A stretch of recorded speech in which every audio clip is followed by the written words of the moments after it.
Ce programme vous est présenté par la région Grand Est. Le Crédit agricole Alsace-Vosges au service de nos territoires et de ceux qui y vivent.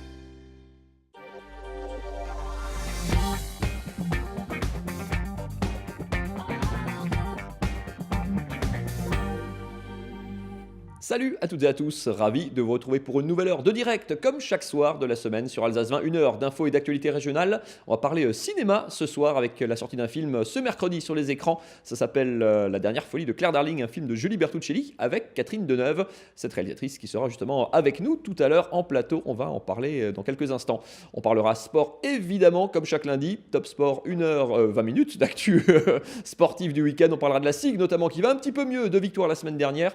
On sera avec le président Martial Bellon, à découverte de l'haltérophilie au féminin également dans cette émission. Ça sera avec Marine Zis tout à l'heure. On parlera également handball, waterpolo et plein d'autres choses. Et puis gastronomie évidemment comme chaque lundi. Nicolas Riffel continue son tour d'Alsace des meilleures cuisines. Côté neige cette fois-ci direction le Schnepfedril, ou plutôt côté cuisine tout à l'heure. Ce sera à retrouver en fin d'émission. On commence bien sûr comme chaque soir par les infos. Le JT est présenté par Anna Britz.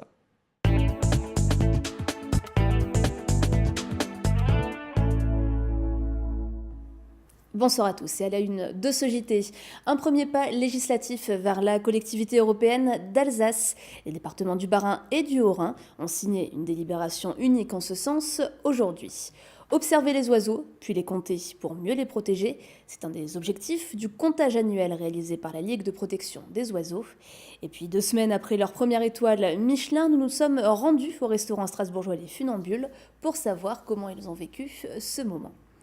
Mais pour commencer, on apprend à l'instant que les écoles de la ville de Strasbourg repassent à la semaine de 4 jours, un retournement de situation après plusieurs mois de réflexion et polémiques entre syndicats enseignants, parents d'élèves et élus. Suite à une première consultation, la ville avait opté dans un premier temps pour le maintien de la semaine à 4 jours et demi, mais seuls 11 conseils d'école sur 112 l'ont adopté. Le maire Roland Ries vient donc d'annoncer ce retour à 4 jours. Reste néanmoins à choisir entre 2 scénarios. Plus d'informations dans notre JT demain. C'est un premier pas législatif vers la collectivité européenne d'Alsace qui a été fait aujourd'hui. Une délibération unique a été adoptée ce matin et cet après-midi par les 2 conseils départementaux du Bas-Rhin et du Haut-Rhin. Un texte voté à l'unanimité par les Haut-Rhinois, mais 6 élus barinois socialistes ont voté contre. Ils demandent très officiellement la création d'une collectivité par regroupement des départements à compter du 1er janvier 2021.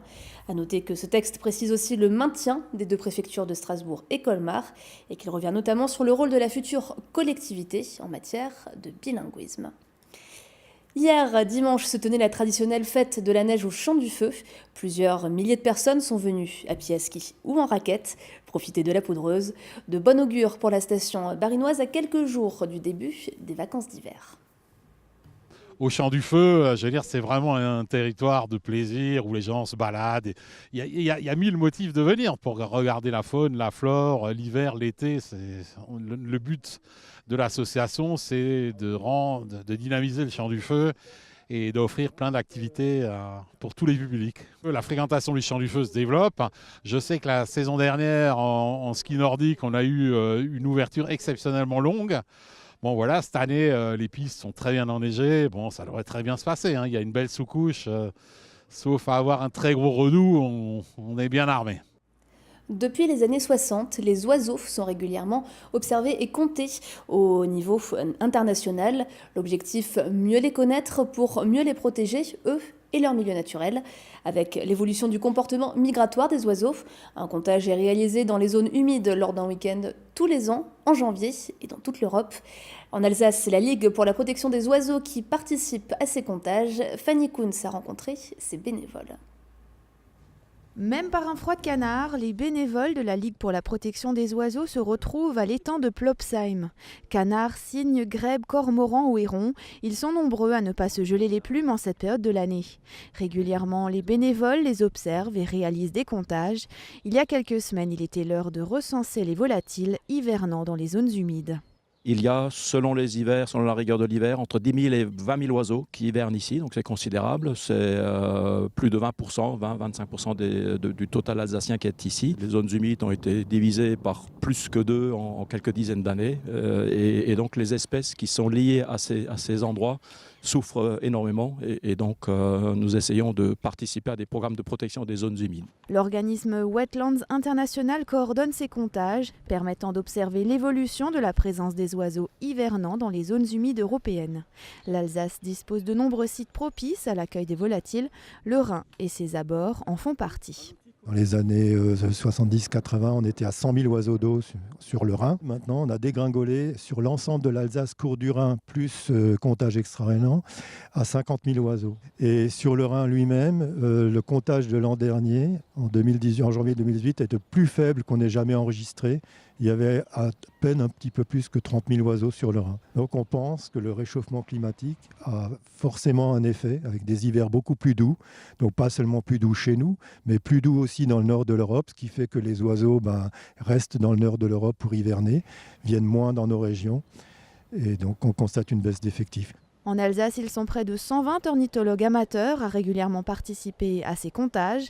Sensible à l'environnement et avec 15 ans de bénévolat au sein de la LPO derrière lui, Yann participe au comptage chaque année. Je note les observations dans un but de contribuer à la connaissance et à la protection des différentes espèces, et donc c'est pour ça que je m'investis en association. La plupart des bénévoles de la LPO Alsace sont à la base donc intéressés par les oiseaux et ont à mon avis tous une sensibilité pour la protection du patrimoine naturel.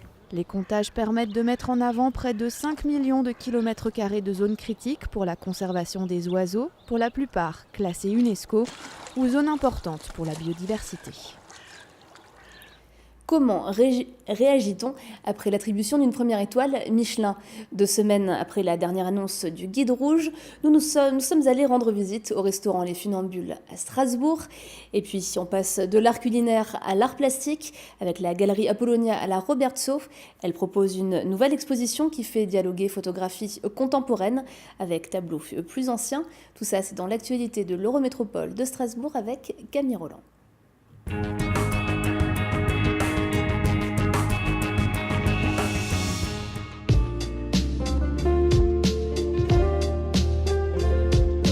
À l'origine des Funambules, il y a une histoire d'amitié entre des trentenaires strasbourgeois, férus de cuisine et de bon vin. Ouvert en 2016, leur restaurant peut accueillir une vingtaine de couverts. Une clientèle qui vient et revient pour cette carte très personnelle qui évolue au fil des produits, des saisons et des envies du chef. On s'est appelé les Funambules parce qu'on faisait une cuisine un petit peu sur le fil, c'est-à-dire qu'on est toujours un petit peu borderline en fait, au niveau des accords, au niveau des saveurs, etc. Mais on essaie toujours que ce soit équilibré, donc on s'est dit pourquoi pas les Funambules, et voilà quoi.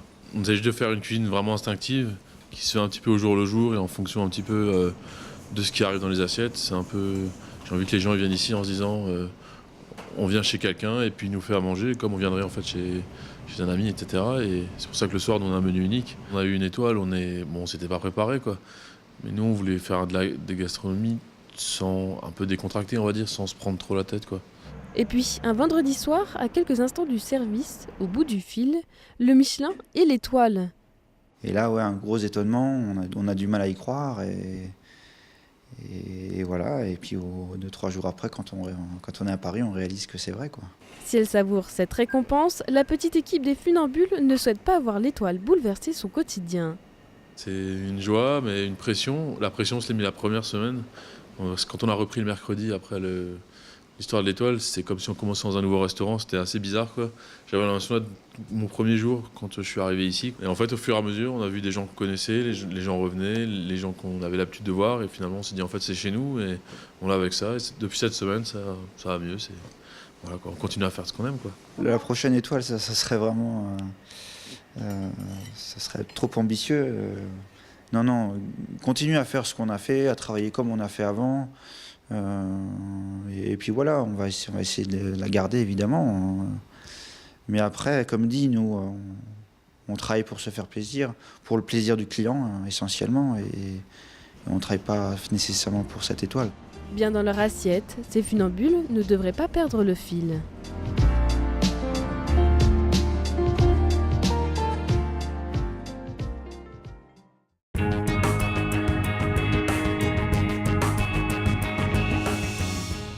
Et si l'art s'inspirait de l'art? À l'espace Apollonia, les œuvres de 14 photographes européens sont exposées et elles ont un point commun, ces photographies ressemblent étrangement à des tableaux célèbres. Certains se sont inspirés volontairement pour rendre hommage et d'autres ne l'ont pas fait exprès. Des associations choisies par la collectionneuse Madeleine Millot-Durin-Berger pour mettre en valeur le travail des artistes contemporains. C'est une façon de montrer le travail des artistes. Cette collection, je l'ai chez moi et je trouverais injuste de la garder dans des tiroirs et de ne pas le montrer à des gens qui pourraient admirer le travail. Ce qui m'intéresse, c'est que le travail des photographes contemporains soit vu. Et ça, ce jeu d'association, c'est une méthode pour montrer les photographies contemporaines. Et le jeu, justement, c'est un exercice d'observation entre photographies d'artistes contemporains et œuvres historiques reproduites sur des cartes postales. 38 associations au total. Et l'influence des maîtres de l'art sur le travail des contemporains, ce n'est pas une nouveauté. Il y a énormément d'inspiration, mais ça s'est toujours fait. Que les gens vont au Louvre, même les peintres très célèbres ont fait des séances de copie au Louvre. Ça s'est toujours fait. Alors il n'y a pas de raison que les photographes, qui sont des artistes comme les autres, n'aient pas eu cette idée de s'inspirer d'un tableau célèbre. Ainsi, le cri de Munch devient celui de Ernest Pignon-Ernest. L'origine du monde n'est plus ici de Courbet, mais de Jean d'Aubasse. Et ce dernier a choisi de faire sa propre interprétation du tableau. Ce qui me touchait dans l'origine du monde de Courbet, c'était avant tout l'aspect géologique, les paysages, et comme j'habitais près d'Ornans, là où il a justement peint, c'était important d'aller me promener dans les bois, les rochers et tout, et de retrouver une origine du monde qui, elle, est purement minérale et végétale. Et ça fait toujours plaisir quand le regard de quelqu'un d'autre, le regard justement du collectionneur ou le regard du visiteur, tout d'un coup, se dit là il y a un rapprochement possible et tout. Et donc ça renvoie quelque chose à l'auteur aussi, c'est très important. Ce parallèle entre contemporain et art historique est une manière de sensibiliser le public à la photographie contemporaine. Ouvert aux galeries et aux artistes, Art 3F, le salon international d'art contemporain, s'est installé pour la 3e fois à Paris tout ce week-end. Parmi les 200 exposants, une dizaine est venue tout spécialement d'Alsace. Un reportage de Nora Boiriois.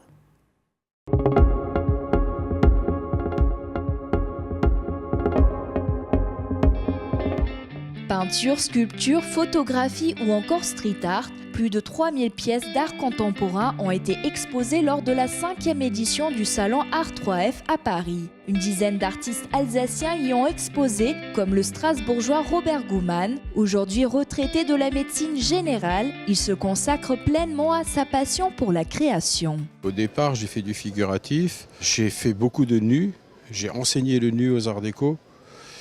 Et oui, mais progressivement, ça a glissé vers l'art abstrait. Oui. À un moment donné, la nature, ça s'estompe. Et puis, ça n'est plus qu'une recherche d'harmonie de forme et de couleur. Ou le trait, ou la recherche d'une harmonie. Et puis quelque chose qui m'émeut et que je pense émouvoir le public. Le public a pu découvrir pendant 3 jours le monde de l'art, discuter avec les artistes, mais aussi repartir avec des œuvres à prix abordable, comme ce petit personnage en acrylique au nom de Flexo. C'est une œuvre originale du sculpteur mulhousien David Zeller, alias Z. Les diverses attitudes sont acquises par thermoformage à la main, ce qui confère à chaque œuvre un caractère unique. De là a commencé les galeries m'ont demandé les grandes pièces, donc toujours en plexi. Ensuite ça a été les commandes pour l'extérieur, donc là il fallait parer aux intempéries et tout ça. Donc j'ai commencé à travailler le métal, j'ai travaillé le bronze pour certaines galeries un peu plus prestigieuses. Et le métal aujourd'hui me permet de faire des pièces plus grandes et de les installer dans l'espace public, donc, ou pour des privés pour l'extérieur, mais aussi pour des communes comme Mulhouse prochainement ou Saint-Raphaël cet été. Art 3F a été lancé en 2012 à Mulhouse. Aujourd'hui ce salon s'exporte dans une dizaine de villes où de nombreux artistes alsaciens répondent chaque année présents. RGDS, partenaire des Alsaciens qui s'engagent. Et avant la fin de ce JT, à noter que demain, une grande manifestation se tiendra à Strasbourg à l'appel de plusieurs syndicats au départ de la place de la République à 10h du matin. C'est notamment la fonction publique et les retraites, le pouvoir d'achat qui seront parmi les grands sujets à l'ordre du jour. On y reviendra demain soir, évidemment, dans le JT. Et tout de suite, place à l'image du jour d'Oliviane. Elle sait décidément tout faire. Delphine Vespizer était ce week-end à Superbès pour participer au célèbre trophée Andros de conduite sur neige. Et notre Miss s'est offert le luxe de battre Claudio Capéo, l'autre célébrité orinoise invitée sur cette course. 2 tours sans aucune faute et devant Claudio. Yeah!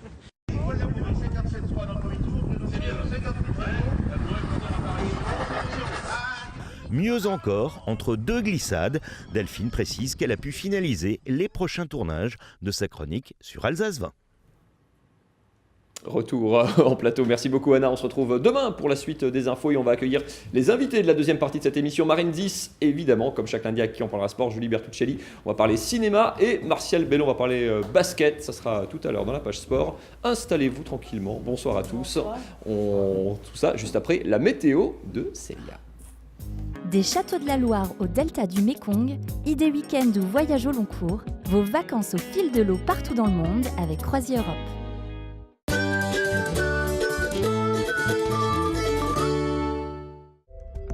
Bonjour à toutes et à tous, je suis ravie de vous retrouver. J'ai quelques bonnes nouvelles météorologiques pour mardi et mercredi. Regardons ce que nous réserve le temps ce mardi matin. Et ce sera très ensoleillé sur l'ensemble du Haut-Rhin ainsi que du centre au sud de la région du Bade-Wurtemberg. Légèrement plus de nuages pour le nord et même quelques brouillards et des risques de verglas. Ce sera du côté de Saverne ou encore la Petite-Pierre. Les températures en ce mardi matin sont négatives sur l'ensemble du territoire transfrontalier. Moins 3 degrés du côté de Wissembourg, Strasbourg ou encore Colmar. Moins 2 degrés, ce sera pour Saverne et jusqu'à moins 4 degrés pour Mulhouse. Mardi après-midi, c'est le retour du soleil. Ce sera lumineux sur l'ensemble du territoire. Regardez cette belle carte. Le thermomètre affichera 6 degrés sur l'ensemble du Bas-Rhin. 8 degrés, ce sera la maximale pour Colmar et 4 degrés pour Mulhouse ou encore pour Bâle. Vos prévisions de mercredi maintenant et toujours autant de soleil, pas un nuage à l'horizon, une moyenne haute de 8 degrés sur l'ensemble de l'Alsace, entre 6 et 9 degrés sur la région du Bade-Wurtemberg, 7 degrés, ce sera pour le nord de la Suisse. Mardi, nous serons le 5 février, nous fêterons toutes les Agates. Bonne fête à elles, le soleil se lèvera à 7h53 pour se recoucher à 17h33 et on gagne encore 3 minutes de soleil. Je souhaite à toutes et à tous un excellent moment sur Alsace 20 et je vous laisse avec Sada dès demain. Salut!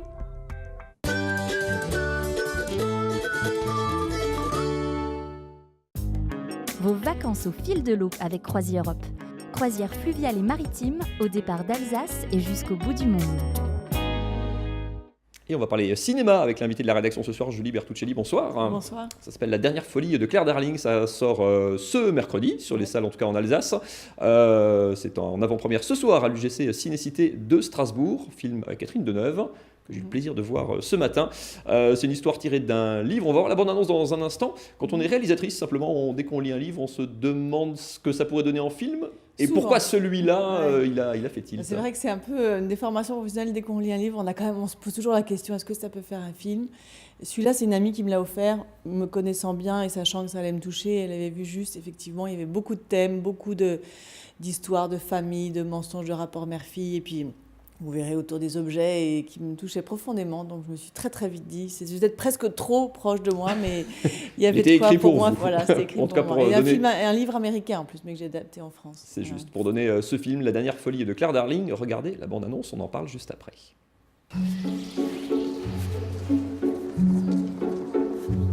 Vous vendez quoi au juste ? Tout. Je vends tout. Mais pourquoi vous vendez tout ? Mais parce que, mon petit, parce que... Combien pour ce bureau ? 20 €. Mon arrière-grand-père avait acheté en 1920 au baron de Malvet. Vous allez bien, Madame Darling ? Non, mais c'est gentil de demander. C'est ma grand-mère. Maman ? Mais qu'est-ce que tu fais, là ? Pourquoi t'as tout sorti ? C'est mon dernier jour. Ton dernier jour de quoi ? De ma vie, ma chérie. De ma vie. Il faut absolument que tu l'arrêtes. Cette maison, c'est une œuvre. Je veux pas de sa maison. Je veux rien d'elle, merde. Tu l'aimais plus ? Ta bague ? Ah, touche pas à ça. Je croyais qu'elle était pour moi. Je l'ai jamais eu, ta bague. Tu le saurais si t'avais au moins pris la peine de lire mes lettres. Elle ment comme elle respire. Faut que je bouge. J'en peux plus, moi, d'être ici. Le vide-grenier est officiellement fermé, alors vous dégagez, s'il vous plaît, monsieur, vous posez ça. Allez, hop. Heureusement que t'es là pour me dire quand je débloque. Tu vas pas faire de bêtises. Si j'avais dû faire une bêtise, je l'aurais fait il y a longtemps. Elle te parle de moi, parfois ? Pas beaucoup. Bah, dis-moi comment tu vas bien? Est-ce que je suis grand-mère? Elle était bonne, mon idée, hein? Comme ça, t'es revenue.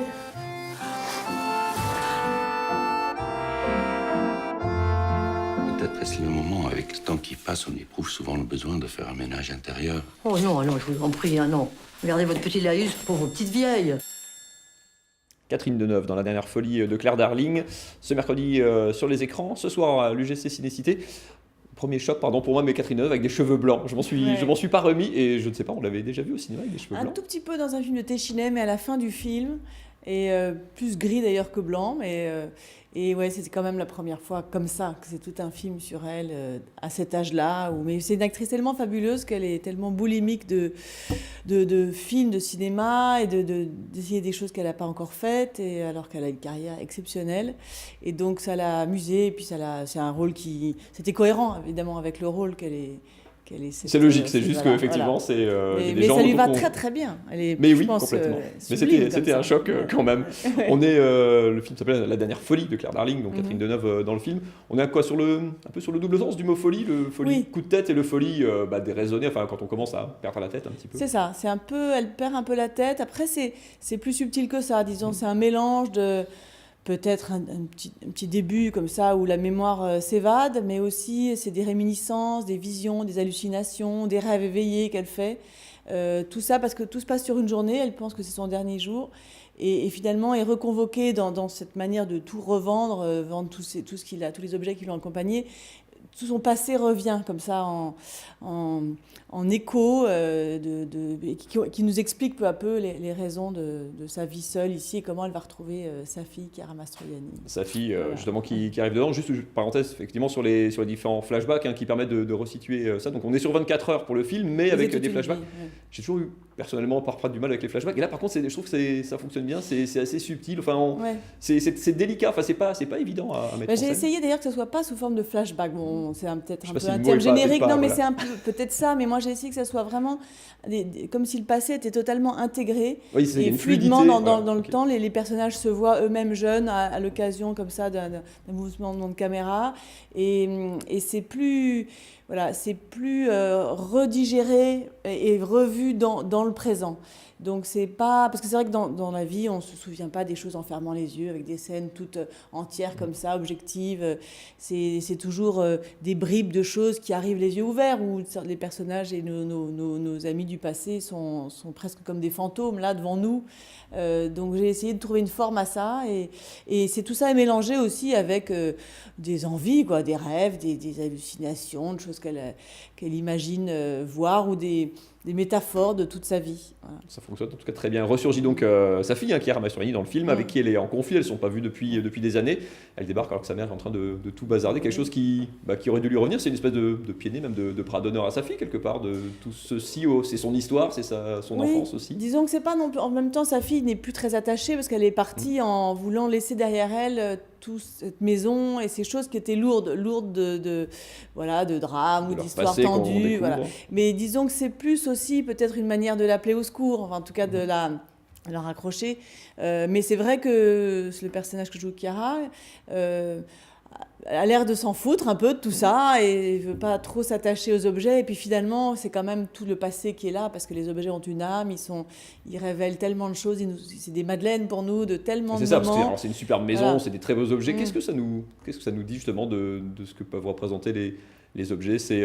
On y rattache notre enfance, notre jeunesse. Oui, je crois que c'est des miroirs de nos vies. Donc on y a tellement accroché de choses, ils sont tellement des témoins comme ça, des traces de tout ce qu'on a vécu, que bon, il y a des gens qui jettent tout, il y a des gens qui gardent tout, il y a peut-être un équilibre à trouver entre les deux, parce que finalement c'est pas facile de faire table rase, parce que la mémoire elle s'accroche aussi à des choses, on est obligé de faire le ménage un peu, parce qu'on peut pas non plus se souvenir de tout, mais moi en tout cas dans ma vie, et puis je suis tombée dans une famille où on est très collectionneur, on aime chiner et tout ça, mais ces choses-là aussi donnent une sorte de rondeur, une douceur à la vie, et il ne faut pas non plus se laisser déborder, mais ils sont représentatifs de nos vies. Donc, et puis en même temps, ces objets ont leur vie intime à eux, c'est-à-dire qu'ils vont continuer une vie après nous, et ils l'ont fait bien avant nous. Donc c'est toujours touchant. Moi j'adore dans les vides-greniers voir des objets qui ont appartenu, une qui ont histoire été, quelque voilà, part, qui ont ouais. une histoire qui nous échappe, mais on sent bien qu'il y a quelque chose. Il y a une Et âme. donc les nôtres aussi, je pense que c'est important de reconnaître que c'est une part de nos vies. Martial Bellon, cinéma, vous avez le président de la SIG un petit peu de temps, on parlera basket, hein, rassurez-vous tout à l'heure, mais cinéma, Catherine Deneuve, ça vous... Je suis bluffé par la qualité de votre questionnement, mon cher Mathieu. Et je me disais, c'est vraiment le Michel Drucker strasbourgeois. Il est à l'aise dans le cinéma. Les questions comme dans le vaches, sport après. les questions vaches, c'est après, c'est pour le sport. Hein. Les gars. On a un peu de temps pour le ciné quand même entre le basket? Non, pas trop. Un peu quand même. Allez voir le film. Hein. Voilà. Demain, vous êtes obligés. J'ai déjà vu, je vous le disais tout à l'heure, l'interview de Catherine Deneuve sur Ouais. France 2 la semaine dernière. Ouais. Et effectivement, son propos donnait envie d'aller voir le film. Et après, le vôtre, ne pourra pas y échapper. À partir de mercredi. Dans la dernière folie de Claire Daring. Pour finir, Julie Bertouchet, vous êtes plutôt documentaire d'habitude. Qu'est-ce qui pousse à faire les passerelles comme ça Je entre fais les entre deux. C'est vrai que le cinéma est moitié documentaire, moitié fiction. Hein. C'est ces deux ailes. Et j'ai peut-être fait effectivement plus de documentaires, plus d'une quinzaine. Et là, c'est que ma troisième film de fiction. Mais j'aime passer de l'un à l'autre. Les deux se nourrissent. Les deux sont une manière différente, mais en même temps commune de langage cinématographique. Et selon les sujets, selon les rencontres, selon les envies. Alors évidemment, c'est deux manières très différentes. D'un côté, en fiction, il y a une grosse équipe, 40 personnes, ça coûte cher et tout. En documentaire, je passe par contre une année, voire deux, à m'immiscer comme ça, à m'immerger dans la vie d'autres gens. Mais les deux me sont nécessaires et j'adore ça. Et vive le documentaire, parce que hélas, il est souvent pas assez mis en valeur. Je suis heureuse que vous ayez même dit que c'était un film aussi, parce qu'en général, on dit le cinéma d'un côté et le documentaire de l'autre, alors que les deux sont... Mais vous êtes engagé en plus, oui, si je pas de sottise, en tant que président de la SCAM. CAM. C'est un peu technique, mais enfin oui, voilà, oui, en tout cas, qui la chapeaute... cinématographie du documentaire aussi, oui, je défends beaucoup le documentaire comme une part entière, un continent entier du cinéma. L'image au sens large. Merci beaucoup, Julie Bertouchet, d'être passée par le plateau d'Alsace 20. Bon démarrage et à ce film La Dernière Folie de Claire Darling. On croise les doigts. Effectivement, c'est ce soir à l'UGC Ciné-Cité de Strasbourg si vous courez très très vite. Sinon, à partir de mercredi en salle et puis évidemment dans toute la France. Merci encore d'être venu sur ce plateau. On parle basket dans un instant avec Martial Bellon et Marine 10. Tout ça juste après la pub. À tout de suite.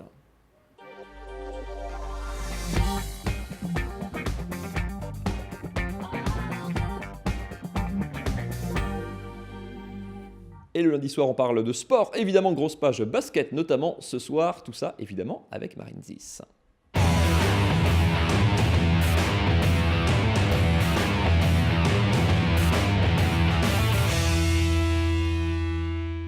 Évidemment, aujourd'hui on parlera sport, Mathieu. Alors au programme des victoires du côté du handball et du waterpolo, on parlera aussi pour la première fois cette saison dans Top Sport d'haltérophilie, mais au féminin. Et puis on reviendra aussi sur du basket avec le président de la SIG ce soir. Nous accueillons le président qui est plutôt content, j'imagine, après le week-end passé. Ça va mieux. Ça va mieux. On en reparlera juste après. On parle d'abord badminton, Mathieu. Ouais, on va commencer avec du badminton, championnat de France. C'était du côté de Rouen. Regardez ces images à la Kind Arena avec pas mal d'Alsaciens en lice. Arnaud Merclé, l'espoir orinois, s'est arrêté en quart de finale. Lui, battu par le futur champion de France, Brice Leverdez, 9 fois champion quand même.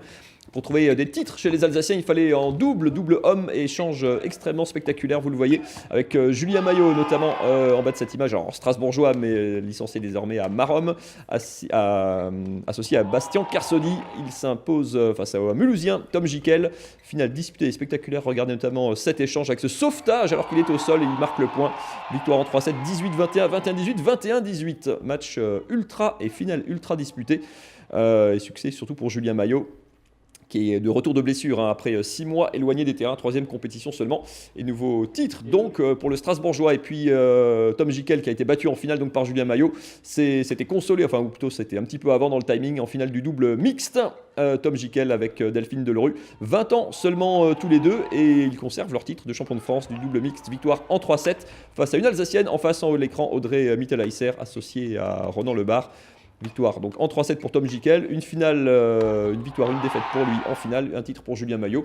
Les Alsaciens repartent avec le même bilan que l'an dernier, Marine. On continue avec du waterpolo et le match ce week-end à domicile pour le Team Strasbourg contre Reims. Ça se passait à la piscine de la Kibitzenau. Et puis tout de suite après dans les deux premières minutes du match, le capitaine Sutic marque le premier but pour Strasbourg. Il ouvre donc le score 1-0. Deuxième but ici qui s'enchaîne pour Markovic. Début de match ensuite compliqué, mais Reims qui suit 2-1. Puis le troisième but marqué pour Strasbourg. Les visiteurs qui se battent. Reims sur cette contre-attaque revient à nouveau à un seul but de Strasbourg, 3-2. Mais les Alsaciens déroulent leur jeu et gardent à distance Reims avec ce but de Buden en pointe, 4-2. Et puis les 4 dernières minutes avant la mi-temps sont fatales pour Reims. Le team Strasbourg creuse l'écart en marquant 3 buts consécutifs. Markovic d'abord, puis Babic à 2 reprises. La fin de match est plutôt sans pression pour les Strasbourgeois qui s'appuient sur leur point fort, la défense. L'entraîneur du team Strasbourg en profite même pour faire jouer les jeunes de l'équipe, comme ici à l'image le gardien Julien Hoffner. Strasbourg qui s'impose 10-4, victoire facile. Du coup, le team Strasbourg qui est seul leader du championnat, à 1 point du second et à 2 victoires du troisième, Aix, qu'ils accueilleront ce week-end, avec toujours le même objectif en tête. Écoutez Hugo Fontani, le gardien de l'équipe du team Strasbourg. Première ou deuxième, on ne sait pas ce qui va nous arriver. Première ou deuxième place de la saison régulière, ça c'est sûr. Et après en play-off, nous on veut garder la coupe, hein, donc on va tout faire pour rester champion.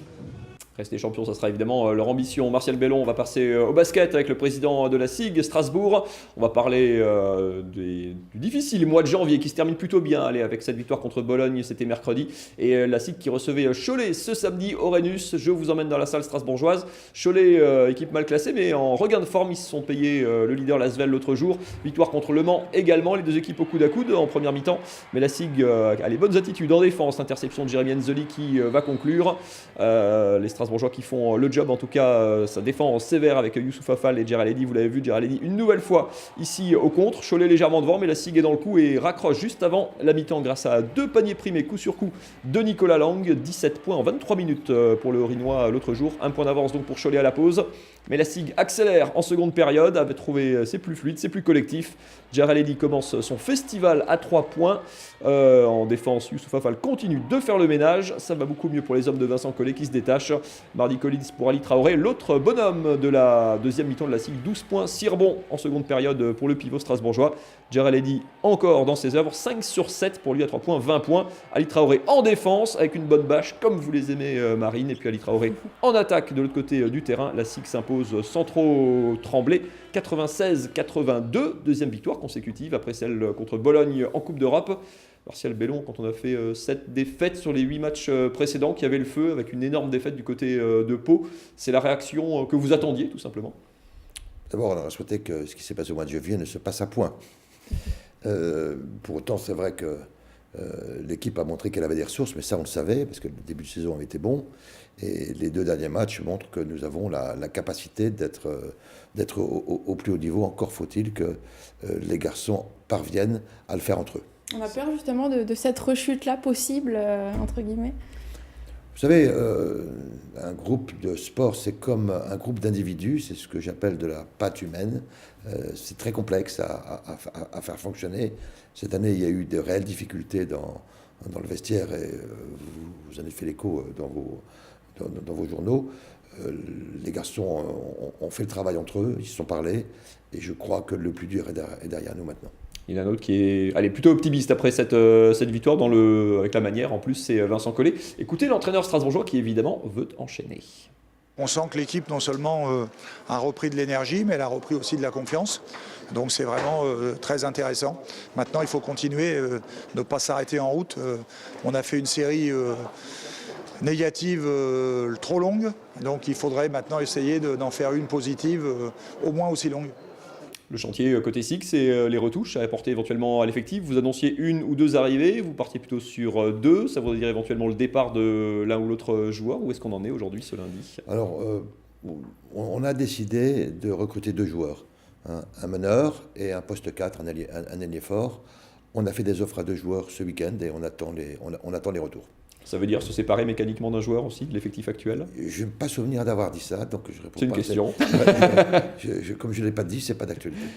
L'idée, c'est quoi? C'est ces 2 joueurs, pouvoir les faire jouer tout de suite en championnat samedi. Mercredi, ça va être compliqué, j'imagine. Je ne prends jamais d'engagement parce que vous savez, lorsqu'on fait une offre, on n'est jamais les seuls sur le marché. Le joueur peut recevoir d'autres offres également. Je dis souvent qu'on est une petite entreprise mondiale parce qu'il y en a, il est à l'autre bout du monde en ce moment. Hein. Donc je vais attendre que les offres reçoivent une forme positive pour m'exprimer davantage.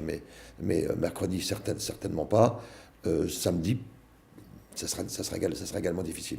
Sachant qu'on rappelle la règle, pour qu'un joueur soit qualifié, samedi vous jouez à Limoges en championnat. On va d'ailleurs juste regarder un coup d'œil sur le planning classique, puisque alors vous avez un programme en plus plutôt chargé, pas mal à l'extérieur en plus. 4 matchs en 10 jours. Mercredi, dernier match de Coupe d'Europe, enfin dernier match de premier tour en tout cas de Coupe d'Europe du côté d'Ostende. Il faudra compter sur une défaite de Klaipėda pour se qualifier. On va juste remettre le programme, Samedi, vous êtes à Limoges pour le compte du championnat. Lundi, parce qu'évidemment il y a une journée de Coupe de France juste avant la Leaders Cup, ça c'est complètement logique, ça sera lundi soir la réception de l'Asvel en plus. Et vendredi, donc direction Paris pour la Leaders Cup, match contre Dijon, et puis évidemment potentiellement demi-finale samedi et éventuellement finale dimanche. La règle donc effectivement pour qu'un joueur soit qualifié samedi, il faut que tout soit validé par la Ligue mercredi. 72 heures avant. Voilà, donc mercredi soir, donc effectivement c'est peut-être un peu. Il reste 24 heures, c'est juste. Ouais. Comme ça allait un peu mieux, évidemment, il fallait qu'il y ait une nouvelle tuile qui vous tombe sur le coin de la figure. Mardi Collins s'est blessé à l'entraînement ce lundi. Sur différents aspects, on vit une saison galère. La blessure fait partie du sportif de haut niveau, mais ça commence à s'accumuler. Rappelez-vous, en début de saison, Youssouf Fall s'était blessé au genou. Ensuite, c'est le pauvre Jacques Alain, je dis le pauvre parce qu'après s'être blessé au tournoi d'Achille au mois de mai, il reprenait l'entraînement, il a repris les matchs. Et chose rarissime, c'est le deuxième tendon. De l'autre côté, la seule chance qu'il a, c'est que ça ne lui arrivera jamais plus. Le mois dernier, c'était une luxation de l'épaule pour Ali qui doit faire rater 2 matchs. En ce moment, il y a une tendinite pour Flo Pietrus. Et aujourd'hui, une grosse tuile à l'entraînement, un claquage aux ischio-jambiers pour Mardi Collins qui passerait une IRM demain. On en saura un peu plus, mais c'est pas de bon augure. C'est forcément une indisponibilité relativement longue. C'est pas 2 jours. Je ne vais pas prononcer davantage, mais c'est pas une indisponibilité de 2 jours. Donc c'est très surprenant cette saison. On avait réussi un bon début de saison. À mi-décembre, on était 2e championnat de France, on était 2e de notre poule en Coupe d'Europe, et ensuite les défaites se sont accumulées. C'est pas encore catastrophique. Loin s'en faut en championnat de France. On est 4e ex aequo, donc ça va. En Coupe d'Europe, malheureusement, les 2 matchs que nous avons perdus ce mois-ci ne nous permettent plus d'avoir notre destin en main. Bien sûr, il faut gagner demain en stand, mais il faudra miser sur une défaite à domicile des Lituaniens de Klaipėda contre les Allemands de Bayreuth, qui ne jouent plus la qualification. Donc, en sport, il faut plutôt avoir son destin en main que compter sur les autres. C'est quand on vit des saisons comme ça, on l'intègre et on l'accepte parce que ça fait partie des hauts et des bas, ou il faut justement entre guillemets ne pas l'accepter et toujours essayer de lutter contre ça. D'abord on les gère, et il faut gérer les mauvais moments comme on gère les bons moments, avec calme et humilité, ne pas fustiger les uns et les autres, et faire en sorte que tout le monde retrouve la bonne marche. C'est ce que j'ai essayé de faire ces dernières semaines, et je crois que nous sommes, en dépit de la blessure de Mardi Collins que je viens d'annoncer, nous sommes sur la voie de la rédemption. Il était prévu que ça se passe bien. Confirmation attendue mercredi en Coupe d'Europe, donc pour commencer. Et puis du côté de Limoges, en tout cas ce samedi, vous restez avec nous, Martial Bellon. On revient en basket dans un instant. Petite parenthèse handball, c'est la reprise après les championnats du monde. Reprise en Pro League pour les 2 clubs alsaciens, les Sabres, donc Strasbourg-Schildikheim, et Célestat. Je vous emmène du côté des Malteries où jouaient les Sabres ce vendredi soir. Réception de Créteil. Créteil, un des clubs historiques du handball français qui était encore dans l'élite il y a 2 ans. Il y a eu l'ancien Célestadien. Vous avez reconnu peut-être Valentin Amann, Michael Robin au but, Guinel Pintor. Michael Robin, grosse carrière du côté de Chambéry de Montpellier, qui fait des misères aux Alsaciens en ce début de match en multipliant les arrêts. Créteil du Lourd, 3e du championnat, alors que les Sabres qui est promu, lutte pour se maintenir. Mais les Bleus sont sur une bonne dynamique, ça se démarre plutôt bien d'ailleurs pour eux, les 2 équipes au coude à coude. Et les Bleus de l'ESAB qui trouvent la faille juste avant la pause. 10 partout à la mi-temps, tout est possible. On a un petit peu peur pour les Alsaciens quand les Blancs de Créteil accélèrent et font le premier écart du match, 17-14 plus 3. C'est pas rédhibitoire, c'est le moment décisif que choisit Zlatko Daskalovski, le gardien de cette équipe de l'ESAB macédonien international. Il était au championnat du monde pour commencer à multiplier les arrêts et remettre son équipe dans le match. Des solutions offensives, la dernière minute est complètement folle. Lucas Lefebvre déchire la défense et donne un but d'avance à 1 minute de la fin, 22-21. Il faut tenir en défense derrière. La nouvelle parade de Daskalovski, décisive. Une dernière possession pour Créteil pour arracher le nul. Sissoko est contré. La défense derrière va tenir le choc, malgré un tout dernier coup franc sur le buzzer qui ne donne rien. Les Sabres continuent sa belle série et se payent pour un petit but, 22-21. Un gros bras du championnat. Grosse et belle victoire importante dans l'optique du maintien. Les Chilicois qui avaient beaucoup bossé la défense, ils étaient meilleurs, plus mauvaise défense du championnat à la trêve. Ils ont bossé dessus, ça a fonctionné. Écoutez leur coach Bruno Bosch. On a vraiment forcé le trait avec les joueurs sur les statistiques, etc., qui comprennent bien qu'il fallait progresser dans ce secteur-là. Et là, je vois Créteil, on les laisse à 21 buts, alors que notre moyenne, c'était plus de 30 buts encaissés. Vraiment, c'est super de voir qu'ils ont répondu présent, qu'ils n'ont rien lâché dans l'état d'esprit, c'était vraiment bien, quoi. Donc c'est top. Et coup d'œil au classement, du coup, si ça va pas mal pour les Bleus de l'ESSAB qui s'éloignent de la zone rouge. Rien ne va plus du côté de Célestat, lourdement battu à Nice, un autre candidat au maintien, 34-25. Célestat, 8e défaite consécutive. Les Violets qui étaient quand même en finale de play-off la saison dernière, qui visaient la montée cette année, qui vont devoir désormais lutter pied à pied pour sauver leur place en Pro League. Le derby alsacien en plus s'approche très vite. Ça sera du côté de Célestat. Célestat ESSAB le 15 février prochain, Marine. On continue avec de l'haltérophilie. C'était la 4e et dernière journée de championnat de top 9 en équipe. Ça se passait ce week-end à la SPTT Strasbourg. Je vous propose de vous plonger un petit peu dans l'ambiance de la compétition et puis on en reparle après. Tu vas aller, j'entends, finir l'extension, pousser de jambes complète. L'intention de vouloir sauter haut, mais le plus vite possible. Jambes, trapèze, allez. Sacré cuisse, hein. Je sais pas Martial Bellon, s'il y a certains basketteurs qui ont des cuisses comme ça, là, c'est quand même pas mal. Hein. Non, c'est pas du tout les mêmes morphologies. Ouais, on est d'accord. Je vais vous préparer comme ça, Marine, avant de rentrer en plateau. Des bonnes petites tapes sur les épaules, là. Alors, ce week-end, c'était donc 3 équipes qui participaient à cette journée de championnat. Il y avait la SPTT Strasbourg, le SR Aubernais, et puis une équipe qui venait d'Île-de-France, l'équipe de Franconville. Donc, ça fait partie des élites, des équipes françaises. Alors, la compétition, elle se passe en 2 temps. On voit là le premier mouvement, ça s'appelle l'arraché. Donc, le but, c'est d'amener la barre d'un seul coup à bout de bras. Voilà, on voit là, hop, d'un coup elle lève la barre et tout de suite en haut. Alors quand même une grosse pression sur les genoux notamment. Et puis ensuite il y a le deuxième mouvement qu'on appelle l'épaulé jeté. Alors c'est le mouvement qui vient juste là, on s'arrête à l'épaule et ensuite on pousse jusqu'au-dessus de la tête. Alors ce deuxième mouvement il permet de soulever des charges bien plus lourdes que le premier. Et puis bien sûr les deux on peut le faire ou en flexion ou en fente. Là on voit l'haltérophile qui fait ça juste en flexion normale, en fente pardon. Et puis alors c'est un sport qui est quand même plutôt connoté chez les hommes, hein. On se dit plutôt l'haltérophilie c'est les garçons qui font ça, mais non, chez les filles ça se passe aussi. Et puis c'est quand même plus gracieux. Écoutez la différence entre les filles et les hommes en haltérophilie du coach, c'est le coach qui nous explique ça, le coach de la SPTT Strasbourg.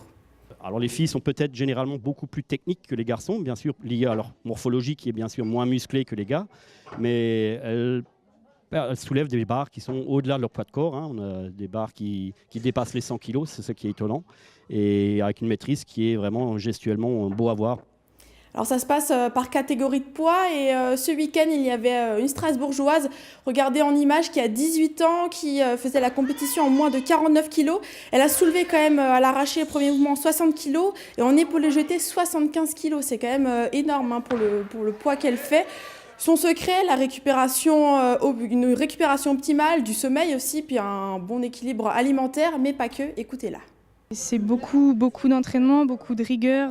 Après, il y a la technique qui compte aussi. Il y a des gens qui sont forts juste par la technique et le mental. Enfin, moi, en tout cas, je sais qu'au niveau de la force, c'est pas trop mon truc. Je suis pas très forte de base. Et c'est un peu ma technique et mon mental qui me sauve, quoi. Voilà, donc technique et mentale, entre autres, en tout cas pour elle. Alors, côté résultat, c'est l'équipe d'Île-de-France qui a terminé premier de cette journée de championnat. En deuxième, c'était la SPTT Strasbourg et troisième, SR Aubernais, les deux équipes alsaciennes qui luttaient en fait en ce dernier jour de championnat pour se maintenir. Et c'est finalement Aubernais, du coup, qui descend en National 1 suite à sa dernière place pour cette journée de championnat, et la SPTT Strasbourg qui se maintient donc dans l'élite, dans ce top 9, Mathieu. Merci beaucoup Marine pour cette découverte, puis on continuera de vous faire voyager comme ça à travers la région et à travers la discipline. Il nous reste 2 minutes 30 pour la rubrique Dans le vestiaire, l'interview, mais côté coulisses cette fois-ci de Martial Bellon. Alors Martial Bellon, si je vous dis la meilleure manière de fêter une victoire, c'est quoi? Par exemple ce week-end, pour fêter la victoire, qu'est-ce qu'on fait en tant que président? On va la partager avec le public et avec les partenaires. Et on a tous poussé un grand ouf samedi soir. Et justement, quand il y a eu cette phase de défaite, c'est quoi la pire phrase qu'on peut peut-être entendre à l'issue d'un match, voilà, à l'issue d'une défaite? Alors, vous savez, dans ce moment-là, on entend beaucoup de choses, mais il faut à la fois les entendre, mais il ne faut pas trop les écouter, parce que la France, l'Alsace, Strasbourg, tout le monde est sélectionneur et tout le monde a des solutions dans ces moments-là. Donc il faut être attentif, évidemment, à l'expression des uns et des autres, mais il faut surtout faire en sorte de garder la cohésion et avoir de la solidarité dans les moments difficiles. Ça, c'est très important. Et il y a moins de monde pour vous y aider, évidemment. Alors, quand on est président, ça ressemble à quoi un match? On court entre les gradins, après, est-ce qu'on va voir les joueurs à la mi-temps? À quoi ça ressemble? Non, ça c'est le rôle du coach. Moi, je ne vais jamais voir les joueurs à la mi-temps. Je m'exprime très rarement devant les joueurs. Je l'ai fait cette année, le 5 janvier, pour leur dire que je n'étais pas très satisfait de la défaite contre Chalon-Reims le 26 décembre, qui m'était resté en travers de la gorge. Mais les joueurs savent que quand je viens les voir, c'est que c'est important. Si c'est mauvais signe ou c'est important? C'est plutôt mauvais signe. Voilà, c'est plutôt mauvais signe. Mais le patron de l'équipe, c'est le coach. Donc il faut que chacun reste dans son rôle. Moi, quand je suis au match, je suis comme vous. Je suis supporter de mon équipe. Voilà. Donc j'applaudis, je me lève et j'encourage mon équipe. Dernière question, si vous aviez une masse salariale illimitée, quel serait le joueur de vos rêves que vous aimeriez voir sous les couleurs de la SIG? Moi, j'ai plutôt une vision du modèle économique des clubs français de basket. J'aimerais que, dès lors que nous parviendrons à augmenter nos masses salariales, faire revenir en France les joueurs français qui jouent dans les clubs européens. On est dans un paradoxe. La France est l'un des meilleurs pays formateurs au basket au monde. Nous sommes le pays qui a le plus de joueurs en NBA. Et malheureusement, après avoir formé tous ces joueurs, ils partent à l'étranger. Notre rôle, mon rôle de dirigeant, c'est de faire en sorte que le basket français puisse les faire revenir. Et là, j'en ai plusieurs sur ma tablette. Merci beaucoup, Martial Bellon, d'être venu sur le plateau d'Alsace ce soir. Merci à vous. Merci Marie. Nous vous retrouvons évidemment lundi prochain pour un nouveau Top Sport. On va passer du sport à la gastronomie, évidemment, comme chaque lundi soir, avec Nicolas Riffel, direction le Schnepfedried, côté cuisine, évidemment.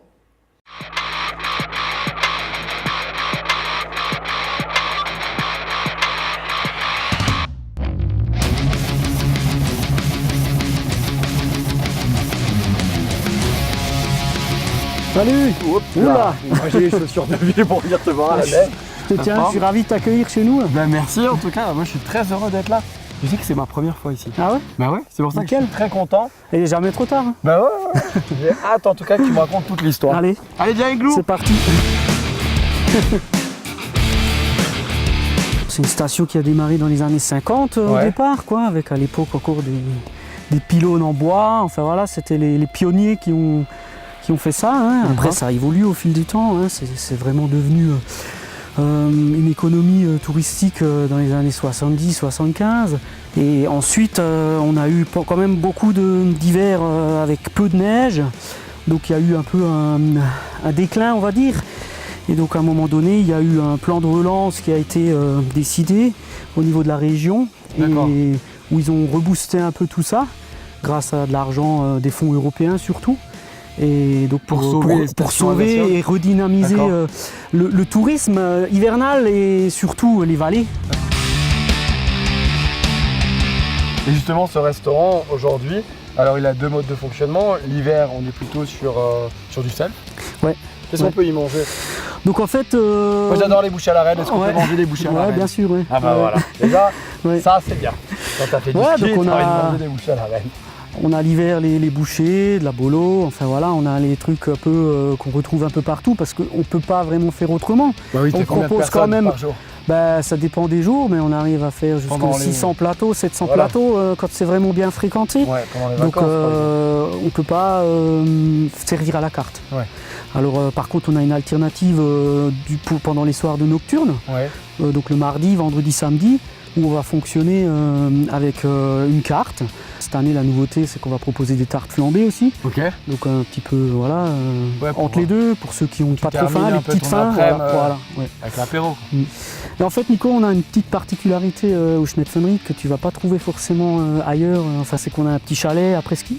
On essaye d'adapter On la boit un musique. coup et on s'amuse. Voilà. Une petite musique qui va bien. C'est ça. Johnny Depp, Johnny Depp, Johnny Depp. Bon, je te laisse, je vais en cuisine voir le chef maintenant. Amuse-toi bien, danse, éclate-toi. Ça va, Depp? Ça va. Bon, qu'est-ce qu'on va cuisiner ensemble? Aujourd'hui, on va faire un petit magret de canard à l'intervalle de reblochon, sauce cèpe, miel et pain d'épices, avec des petits mini légumes croquants. Ça? Voilà. Bon, on y va? On y va. Feu. Magret de canard que j'ai quadrillé. Ouais. On va faire poêler, sans matière grasse, hein, c'est pas la peine. Donc là, on part avec des mini légumes. T'as tout en mini pouce, hein? C'est plus joli à l'assiette en fait. Ouais. On va laver et cuire en vapeur, qui reste croquant. Donc t'as quoi? T'as des petites carottes? J'ai des mini carottes, j'ai des mini betteraves, pommes de terre grenaille et mini chou-fleur. Tout ça va nous servir à décorer l'assiette. C'est juste chez Nifour, hein? Maintenant on le prend à l'intervalle, c'est parce qu'en fait on l'entaille. Et après ensuite on met à chaque fois une intervalle de reblochon. On met tout ça au four, 5 minutes pour que le magret reste encore rosé et que le fromage coule dessus en fait. En attendant, on démarre la petite sauce aux cèpes minutes. Cèpes qu'on a cherché ici. Cette année, on les cueille, on les blanchit, on les coupe en petits cubes quoi. Et après on met sous vide, on les a toute l'année. Donc on fait revenir les cèpes avec un petit peu de gewürztraminer, comme on va faire une sauce un peu sucrée, salée. Ensuite on rajoute un mélange pain d'épices, un petit peu de miel et on crème. Et là maintenant on laisse réduire le temps de cuisson du magret de canard en fait. D'accord. Donc les légumes on va les glacer. Le fait de les mettre dans le beurre ça leur donne une brillance en fait. On va passer au dressage. C'est parti. Vas-y, efficacité, hein. Ici on est efficace. Les mini betteraves toujours, je les coupe en deux à cause de la couleur. On sort notre magret du four. Wow. Je vais manger ça toute ma vie. Non, le touche pas. Fais plus, tu me le laisses, il est à moi. Notre réduction de cèpe miel, notre fameux magret de canard au miel et pain d'épices.